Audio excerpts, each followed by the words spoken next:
Cinema शौकीन सबका स्वागत करता है। आज हम बात करने वाले हैं everything everywhere all at once के बारे में। ये कहानी है मल्टीवर्स की, यानी कि हमारी दुनिया जैसे और भी बहुत सारी दुनिया है और हमारे जैसे और भी लोग हैं, यानी कि हमारी तरह दिखने वाले और जिनकी जिंदगियां भी हमारी तरह है। कहानी की शुरुआत होती है और हमारे सामने अमेरिका का दृश्य आता है और यहाँ पर हम एक चाइनीज फैमिली को देखते हैं जो अब अमेरिका में रहते हैं। इस परिवार की मुख्य सदस्य है इवलिन और उसका पति जिसका नाम है वेमंड और इनकी एक बेटी है जिसका नाम है जोई और ये तीनों यहाँ पे एक मूवी देख रहे होते हैं। फिर जैसे ही सुबह होती है एवलिन अपने काम में लग जाती है और वो सारे बिल्स को चेक करने लगती है। तभी उसका पति उसके पास आता है यानी वेमंड, और वो अपनी पत्नी से बात करने की कोशिश करता है, लेकिन एवलिन कुछ ज्यादा ही बिजी होती है इसलिए वो यहाँ से जाने लगता है। तभी हम जोय को उसके कॉलेज में देखते हैं और वहाँ पर उसके पास एक लड़की आती है जिसका नाम है बेकी और वो आने के बाद किस करने लगती है जोय को और हमें पता लगता है कि ये दोनों रिलेशन में है। इसीलिए अब जोई बेकी को लेकर के आती है घर पे, लेकिन बेकी को देखने के बाद एवलिन नाराज हो जाती है क्योंकि एवलिन के पिता अभी अभी चाइना से आए हुए हैं और उन्हें ये चीज बिल्कुल भी नागवार गुजरेगी कि एक लड़की का एक लड़की से संबंध है। इसीलिए एवलिन यहाँ पे जोई को समझाने लगती है। तभी सीसीटीवी में हम देखते हैं कि वेमंड बहुत ही तेजी से चल रहा होता है और उसके शरीर में एक अलग किस्म की फुर्ती होती है और आम लाइफ में वेमंड वैसा बिल्कुल भी नहीं है, इसीलिए ये चीज बहुत ही अजीब होती है। तभी यहाँ पर हम एवलिन के पिता को देखते हैं जिनका नाम है गोंग, और गोंग यहाँ पे आते हैं जोई के पास और जोई के पास बेकी भी होती है। तब वो पूछते हैं कि बेकी कौन है। तब इससे पहले जोई जवाब देती कि एवलिन बताती है कि बेकी बस दोस्त है जोई की, और इस बात को सुनने के बाद जोई बहुत ही ज्यादा गुस्सा होती है क्योंकि वो नहीं चाहती कि उसके रिश्ते के बारे में कोई झूठ बोले, इसीलिए वो यहाँ से जाने लगती है। तब एवलिन उसके पास आती है और वो यहाँ पे जोई से कुछ कहना चाहती है, लेकिन अचानक वो बात बदल देती है और कहती है कि तुम्हें अच्छा खाना खाना चाहिए क्योंकि दिन प्रतिदिन तुम मोटी होती जा रही हो। तब इस बात को सुनने के बाद जोई और भी ज्यादा भड़क जाती है और बेकी के साथ यहाँ से निकल जाती है। तब अगले दिन वेमंड, एवलिन और गोंगोंग पहुंचते हैं IRS के ऑफिस, लेकिन जब ये लोग लिफ्ट में होते हैं तब वेमंड फिर से अजीबोगरीब हरकतें करने लगता है। वो सबसे पहले छाते से सीसीटीवी को बंद कर देता है और एवलिन के कान में 2 हेडसेट लगाता है और उसके हाथ में एक फोन देता है जिसमें लिखा होता है ऑल्टरनेट लाइफ पाथ। और जैसे ये चीज एक्टिवेट होती है एवलिन को अपने बचपन से लेकर के अभी तक की सारी झलकियां नजर आ जाती है और एवलिन एकदम भौचक्का रह जाती है। तब वेमंड उसे पेपर पे लिख के कुछ देता है और कहता है कि जब तुम ऑडिट के लिए जाओ तब इन चीजों को देखना। और अब एवलिन भी ऐसा ही करती है। वो जल्दी ही पहुंचती है IRS इंस्पेक्टर के पास जिसका नाम है डियाड्रे, लेकिन अब एवलिन के दिमाग में वही सारी चीजें चल रही होती है, इसीलिए वो पेपर पढ़ती है और पेपर पे लिखा होता है कि सबसे पहले अपने जूतों की पोजीशन को बदलो, और वो ऐसा ही करती है। फिर उसमें लिखा होता है कि अपने पूरे ध्यान को केंद्रित करो यहाँ के जनरेटर वाले ऑफिस में और अपने आप को वहाँ पे रोक करके रखो और फिर यहाँ की हरी बत्ती दबा दो। और एवलिन बिल्कुल ऐसा ही करती है, लेकिन बटन दबाते ही वो पागल होने लगती है और उसे लगता है कि कोई उसकी कुर्सी को खींच करके ले गया जनरेटर रूम में। फिर वहाँ पे उसे वेमंड मिलता है और वो पूरी बातें बताने लगता है और कहता है कि मैं तुम्हारा वेमंड नहीं हूँ, मैं किसी और यूनिवर्स से आया हूँ और हमारे यूनिवर्स का नाम है अल्फा यूनिवर्स और हमने एक ऐसी मशीन बनाई है जिससे हम एक यूनिवर्स से दूसरे यूनिवर्स में ट्रैवल कर सकते हैं, लेकिन हमारा शरीर कहीं नहीं जाएगा, सिर्फ हमारा दिमाग जाएगा। इसीलिए अभी मेरा दिमाग है तुम्हारे पति के दिमाग के अंदर और हमारे यूनिवर्स पे बहुत बड़ी आपदा आ चुकी है और कोई और भी है जो सारे के सारे यूनिवर्स को बदल देना चाहता है, इसीलिए हमें तुम्हारी जरूरत है और सिर्फ तुम ही हो जो उससे लड़ सकती है। तब इस चीज को सुनने के बाद एवलिन को कुछ भी समझ में नहीं आता। तभी हम इस यूनिवर्स में डियाड्रे को देखते हैं और वो अंदर आती है और वो अल्फा वेमंड पे हमला कर देती है और वेमंड कहता है कि मैं कहीं नहीं जाऊंगा, मैं फिर से आऊंगा तुम्हारे पास, और अब वो उसे मार देती है। तभी एवलिन वापस चली आती है अपनी जगह पे और डियाड्रे उसे डांटने लगती है और कहती है कि तुम्हारा ध्यान कहाँ पे है, और अब वो इन्हें एक नई डेट दे देती है जब इन्हें फिर से अपने ऑडिट को सबमिट करना है और ये लोग यहाँ से जाने लगते हैं। तभी एवलिन उस पेपर को देखती है और उसे पता लगता है कि वेमंड उसे तलाक देना चाहता है। तब एवलिन बहुत ही ज्यादा परेशान हो जाती है, लेकिन अब एवलिन को समझ में नहीं आता कि वो कौन से यूनिवर्स में है क्योंकि दूसरे यूनिवर्स में अभी अभी डियाड्रे ने उस पर हमला किया था और अब जब डियाड्रे उसके सामने आ रही होती है तब उसे लगता है कि अभी इस यूनिवर्स में भी वो उस पर हमला करने वाली है, इसीलिए एवलिन उसे एक पंच मार देती है और इस चीज को देख करके डियाड्रे गुस्सा हो जाती है, इसीलिए वो यहाँ पे तुरंत पुलिस और गार्ड्स को बुला देती है। तभी हम वेमंड को देखते हैं और अब वेमंड के शरीर में अल्फा वेमंड फिर से वापस चला आता है क्योंकि वो यहाँ पे कैसे भी एवलिन को बचाना चाहता है और अब वो यहाँ पे एक और खतरनाक काम करता है और वो सारे यूनिवर्स में ढूंढने लगता है कि कौन से यूनिवर्स में वेमंड को कुंफू आता है और उसे वेमंड मिल भी जाता है। फिर वो उसके दिमाग को अपने शरीर के अंदर लाता है और देखते ही देखते वो सारे गार्ड्स और सारे पुलिस वालों को बहुत ही बेरहमी से पीटता है और फिर एवलिन को उठाता है और लेकर के जाने लगता है। तभी हमारे सामने उसी यूनिवर्स का दृश्य आता है जहाँ पे डियाड्रे ने मारा था अल्फा वेमंड को और अब इस यूनिवर्स में एंट्री होती है जोपू टुपाकी की और इसी के बारे में अल्फा वेमंड बात कर रहा था कि वो सारे यूनिवर्स को बदलना चाहती है और एवलिन को उसी से लड़ना है। लेकिन अब जोपू टुपाकी आती है एवलिन के पास और उस यूनिवर्स में वो जैसे ही उसे छूती है एवलिन अपने आप को हर एक यूनिवर्स में देखती है और अंत में जोपू टुपाकी एवलिन को मार देती है उस यूनिवर्स में और अब जोपू पूरी यूनिवर्स में ट्रैवल करने लगती है और हम देखते हैं कि जोपू टुपाकी कोई और नहीं बल्कि खुद जोई है, यानी कि एवलिन की बेटी, और उसे इस बारे में पता भी नहीं है। कि बाकी यूनिवर्स में वो कितनी बड़ी दुश्मन है। तभी हम अल्फा वेमंड को देखते हैं जो एवलिन को लेकर के नीचे आ रहा है और उसे पता है कि पुलिस वाले उसे हर जगह ढूंढ रहे हैं, इसलिए वो एवलिन को पूरी बात बताने लगता है जिसने इस तकनीक को खोजा और तकनीक को खोजने वाली तुम ही थी, लेकिन अब अल्फा यूनिवर्स में तुम्हारी मृत्यु हो चुकी है और तुमने ही शुरुआत की थी वर्स जंपिंग की। वर्स जंपिंग की मदद से हम किसी भी यूनिवर्स में जा सकते हैं, लेकिन उसके लिए हमें इस हेडसेट की जरूरत पड़ती है और हम फोन में किसी भी यूनिवर्स को चुन सकते हैं, लेकिन उसके लिए हमें अपने शरीर को झटका देना पड़ता है और हमें कुछ अनयूजुअल करना पड़ता है और ये अनयूजुअल चीजें सबके लिए अलग होती है। लेकिन इन बातों को सुनने के बाद एवलिन पूछती है कि आखिर जोबू टुपाकी ये सब क्यों कर रही है। तब वो बताता है क्योंकि वो एक ब्लैक होल बनाना चाहती है जिससे सारे यूनिवर्स में तबाही आ जाएगी, लेकिन अल्फा यूनिवर्स का यही मिशन है कि जो जैसा है वो वैसा ही रहे। तभी यहाँ पे हम डिआंड्रे को देखते हैं और अब वो जंप करके एक रेसलर बन जाती है और इन पे हमला करने के लिए आने लगती है और अल्फा वेमंड इस चीज को देख लेता है, इसलिए वो भी वॉश जंप करने की कोशिश करता है ताकि वो भी किसी फाइटर का माइंड ले सके, लेकिन डिआंड्रे उसे पहले ही रोक देती है। तब अल्फा वेमंड कॉल करता है एवलिन को और उसे जंप करने के लिए कहता है ताकि वो किसी और का दिमाग अपने शरीर के अंदर ला सके और वो एवलिन को ध्यान लगाने के लिए कहता है और कहता है कि तुम सोचो कि तुम एक कुंग-फू मास्टर हो, फिर ये मशीन तुम्हें उस यूनिवर्स में लेकर के जाएगी जहाँ पे तुम कुंग-फू मास्टर हो और तुम्हें वॉश जंप के लिए कुछ अनयूजुअल करना है, तुम्हें डिआंड्रे को आई लव यू बोलना है। और एवलिन ऐसा ही करती है, लेकिन वो आई लव यू कन्विक्शन के साथ नहीं बोलती है, इसीलिए मशीन से उसका कनेक्शन नहीं हो पाता है और उसका दिमाग पूरे यूनिवर्स में घूमने लगता है और वो एक अलग यूनिवर्स में पहुंच जाती है जहाँ पे वो एक बहुत ही बड़ी एक्ट्रेस है और एक कुंग-फू मास्टर भी, इसलिए एवलिन उसकी पर्सनालिटी को ले लेती है और वो जल्दी ही डिआंड्रे से लड़ने लगती है और उसे हरा भी देती है। फिर वो अल्फा वेमंड को कहती है कि मैंने देखा कि मेरी जिंदगी कैसी थी, मैं एक बहुत बड़ी एक्ट्रेस थी और वेमंड मेरी लाइफ में नहीं था, मैं बहुत ही खुश थी। तब अल्फा वेमंड कहता है कि ये लालच मत देखो कि तुम उसकी जिंदगी जी सकती हो, क्योंकि इसी लालच की वजह से ये सारी चीजें हुई हैं। अल्फा यूनिवर्स में सबको ट्रेनिंग दी जा रही थी कि वो कैसे जंप कर सकते हैं और वहाँ पे एक बहुत ही टैलेंटेड लड़की थी जिसको तुमने बहुत ही ज्यादा पुश किया, फिर उसके दिमाग में एक ऐसा भूचाल आया कि उसका दिमाग हर एक यूनिवर्स में पहुंच गया, इसलिए वो एक वक्त में एक से ज्यादा यूनिवर्स में जा सकती है और वो लड़की कोई और नहीं बल्कि जोबू टुपाकी है। तभी हम जोई को देखते हैं और अभी जोई के दिमाग में जोबू टुपाकी है जो IRS के ऑफिस पहुंच चुकी है और ये सारे लोग भी ऑफिस से बाहर निकल रहे हैं। तभी डिआंड्रे को होश आ जाता है और वो फिर से पुलिस वालों को बुला देती है और अब सारे पुलिस वाले यहाँ पे एवलिन और वेमंड को पकड़ने ही वाले होते हैं। तभी यहाँ पे जॉय चली आती है यानी कि जोबू टुपाकी, और वो अपने हर एक यूनिवर्स के रूप को यहाँ पे दिखाती है और वो सारे के सारे पुलिस वालों को बहुत ही बेरहमी से पीटती है। और यहाँ पे एवलिन को पहली बार समझ में आता है कि जॉय ही जोबू टुपाकी है, इसीलिए वो भी जंप करने की कोशिश करती है, लेकिन अब उसका दिमाग एक ऐसे यूनिवर्स में पहुंच जाता है जहाँ पे सबकी उंगलियां बहुत ही अजीब होती है और इस यूनिवर्स में एवलिन की पार्टनर है डिआंड्रे। तभी जोबू टुपाकी उसे वापस ले आती है और वो एवलिन को दिखाती है ब्लैक होल और कहती है कि इस ब्लैक होल में सब कुछ खत्म हो जाता है, चाहे वो दुख दर्द पीड़ा कुछ भी हो, और इसलिए मैंने ब्लैक होल को बनाया है। और एवलिन भी इसमें फंसने लगती है। तभी हम गोंगोंग को देखते हैं और अब उसके दिमाग में भी अल्फा गोंगोंग है, इसीलिए वो आकर के जोबू टुपाकी को मार देता है और जोपू यहाँ से चली जाती है। लेकिन अब एवलिन इन सारी चीजों को देखने के बाद परेशान है, इसीलिए वो अल्फा वेमंड से कहती है कि मैं ये सब कुछ नहीं कर पाऊंगी, मैं कभी भी जोबू टुपाकी को नहीं हरा पाऊंगी। तब अल्फा वेमंड कहता है कि तुम जरूर हरा पाओगे, क्योंकि जितने भी यूनिवर्स हैं वहाँ की सभी एवलिन कुछ न कुछ कर सकती है, लेकिन तुम कुछ भी नहीं कर सकती और यही तुम्हारी खासियत है। और इतना कहने के बाद अब अल्फा वेमंड का शरीर छोड़ देता है और एवलिन घर पहुंच जाती है अपनी पति के साथ। तभी वहाँ पे जोई भी आती है और जोई के शरीर में भी अब जोबू टुपाकी नहीं है, इसीलिए एवलिन अब जोई को बांध देती है और वेमंड और जोई को सारी बातें बताने लगती है कि आखिर क्या हो रहा है, लेकिन वो इसकी बातों पर विश्वास नहीं करते और वो दोनों हंसने लगते हैं। तभी यहाँ पे गोंगोंग आता है और उसके दिमाग में अभी भी अल्फा गोंगोंग है। फिर वो एक चाकू देता है एवलिन को और कहता है कि जोई को मार दो, क्योंकि अगर तुमने उसे इस यूनिवर्स में नहीं मारा तब वो तुम्हें हमेशा ही परेशान करेगी।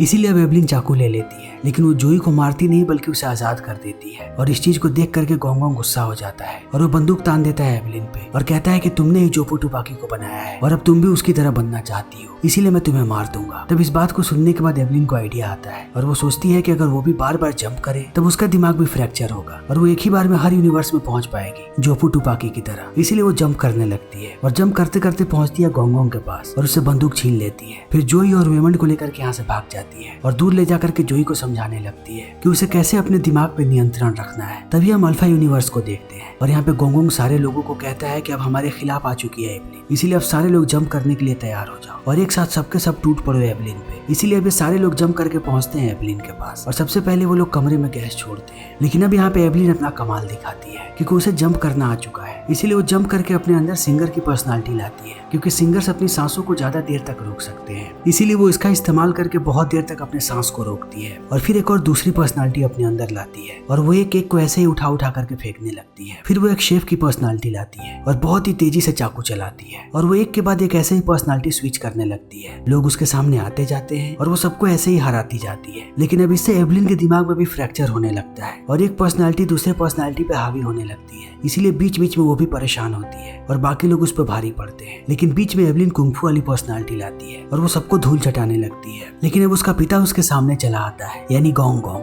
जिसके दिमाग पे अभी अल्फा गोंग गोंग हावी है और अब वो उस पर ग्रेनाइड फेंकने की कोशिश करता है। तब एवलिन अपने अंदर लाती है अपने सबसे स्ट्रॉन्ग पर्सनालिटी को, जो एक बहुत बड़ी कुंफू मास्टर है और वो अपनी पूरे शरीर की ताकत किसी एक अंग में ला सकती है। इसीलिए वो अपनी पूरी ताकत लाती है अपनी एक उंगली में और उंगली से ऐसा वार करती है कि यहाँ के बचे हुए लोगों को ढेर कर देती है। लेकिन अब वो बुरी तरीके से घायल हो जाती है। तब अल्फा वेमन उसे संभालने आता है। तभी हम जोफू टोपाकी को देखते हैं अल्फा यूनिवर्स में, जहाँ पे वो जाने के बाद अल्फा वेमन को मार देती है। इसीलिए अब अल्फा वेमन खत्म हो जाता है और वो वेमन के शरीर को छोड़ देता है। लेकिन अब एवलिन के सामने आती है जोफू टोपाकी और एवलिन उसे लड़ने की कोशिश करती है और वो अपने दिमाग पे बहुत ही ज्यादा जोर डालती है, जिससे वो एक बार में बहुत सारे यूनिवर्स में जाने लगती है और यहीं पे उसका दिमाग फ्रैक्चर होता है और नीचे गिर के उसकी मौत हो जाती है। तभी हम दूसरे यूनिवर्स को देखते हैं, जहाँ पे एवलिन एक बहुत बड़ी फिल्म स्टार है और हमें पता लगता है कि जो एवलिन की मौत हुई है वो उसकी एक फिल्म का हिस्सा है। फिर एक के बाद एक एवलिन ऐसे ही दूसरे दूसरे यूनिवर्स में घूमने लगती है और उसे समझ में आने लगता है कि उसके दिमाग में क्या हो रहा है। इसीलिए वो एक के बाद एक यूनिवर्स में जाती रहती है और हर एक यूनिवर्स में उसे जोफू टोपाकी टकराती है, वो भी उसकी बेटी के रूप में। लेकिन अब एवलिन उसे बड़े ही आराम से पहचान लेती है कि वो जोई है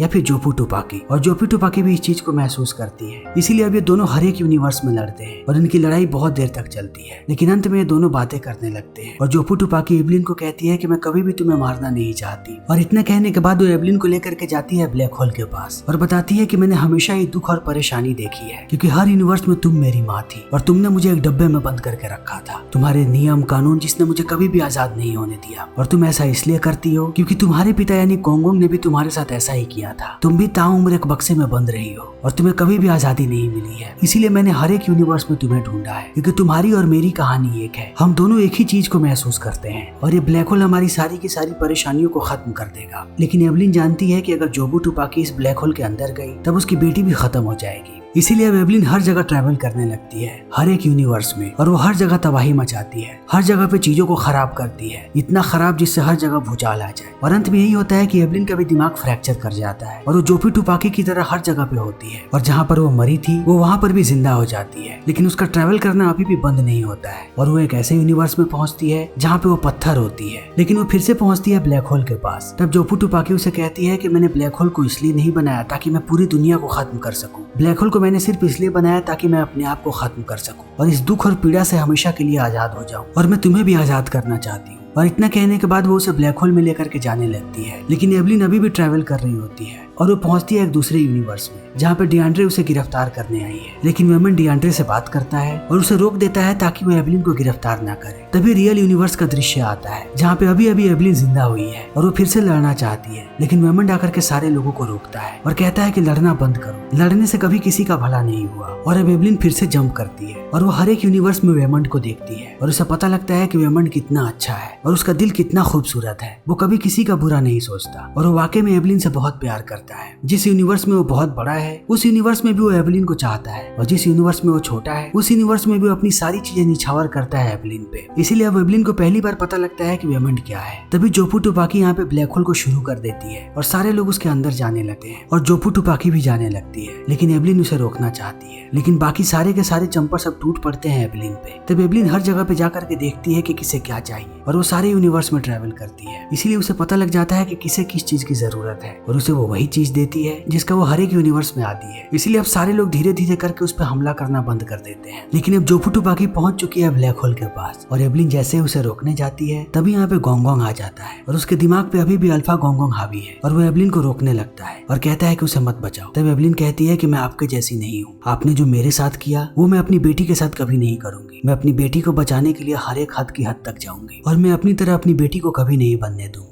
और इतना कहने के बाद वो फिर से ट्रैवल करती है और हर एक यूनिवर्स में अपनी बेटी को स्पेशल फील करवाती है और वो हर जगह अपनी खुशियां भी दिखाती है कि उसकी बेटी की एक गर्लफ्रेंड है, वो उस बात से भी खुश है। फिर गोंग गोंग उसे छोड़ देता है। तब एवलिन जोफू टोपाकी को रोकने जाती है, लेकिन अब ये लोग हर एक यूनिवर्स में लड़ने लगते हैं और इनके बीच ये लड़ाई बहुत देर तक ऐसे ही घमासान चलती है। लेकिन अंत में एवलिन जोफू टोपाकी को कहती है कि मुझे एवलिन मत कहो, मैं तुम्हारी माँ हूँ और मुझे माँ कह के बुलाओ। तब इस बात को सुनने के बाद जोफू टोपाकी ब्लैक होल में कूदने लगती है, लेकिन एवलिन उसे पकड़ लेती है और बाकी लोगों ने भी उसे पकड़ रखा रखा है। यहाँ पे एवलिन का पूरा परिवार है, लेकिन एवलिन फिर से ट्रैवल करती है और जोपू टुपाकी भी। और जोपू टुपाकी यहाँ पे एवलिन से कहती है कि जब भी हम साथ होते हैं तब हम दोनों दुखी होते हैं, इसीलिए हमें अलग हो जाना चाहिए। तब इस बात को सुनने के बाद एवलिन कहती है कि हाँ, लेकिन हम चाह के भी अलग नहीं हो सकते। तुम्हारे पास पूरा यूनिवर्स था, लेकिन फिर भी तुमने हर जगह मुझे ढूंढा, क्योंकि मैं तुम्हारी माँ हूँ और मैं तुम्हारी कमियां जानती हूँ। तुम्हें मुझ में 1000 कमियां नजर आती है, मुझे भी तुम में 1000 कमियां नजर आती है। तुम जब तक परेशान नहीं होती तब तक तुम मेरे पास नहीं आती और तुम्हें मेरा ख्याल भी नहीं आता। एक बार जब तुम खुश हो तब मेरे पास आकर के देखो। तब इस बात को सुनने के बाद जोई कहती है कि तुम्हारे पास पूरा का पूरा यूनिवर्स है, तुम जहाँ चाहो वहाँ जा सकती हो और उस जगह को चुनो जहाँ तुम्हारी बेटी अच्छी है। तब एवलिन कहती है कि नहीं, मुझे यही यूनिवर्स चाहिए और तुम मेरी बेटी हो, मैं तुम्हारे साथ रहना चाहती हूँ। और इस बात को सुनते ही अब जोई के अंदर की सारी परेशानियां खत्म होने लगती हैं और हर एक यूनिवर्स में अब एक स्थिरता आने लगती है और रियल यूनिवर्स के भी ब्लैक होल से ये लोग जोई को बाहर निकाल लेते हैं और धीरे धीरे चीजें बेहतर होने लगती हैं। और अब एवलिन बहुत खुश है और उसके साथ साथ जोई भी और इनका पूरा परिवार। और ये लोग एक बार फिर से पहुंचते हैं IRS की बिल्डिंग में, लेकिन एवलिन एक बार फिर से डिआंड्रे की बातों पे ध्यान नहीं देती। तब हमें पता लगता है कि अभी भी मल्टीवर्स में ट्रैवल कर रही है, लेकिन अब ज्यादा स्थिरता के साथ। और इसी के साथ ये फिल्म यहीं पे खत्म हो जाती है। तो दोस्तों, हमारी आज की ये वीडियो यहीं पे खत्म होती है। अगर आपको हमारी ये वीडियो पसंद आई हो तो इसे लाइक करें, शेयर करें और चैनल को सब्सक्राइब करें। Thank you.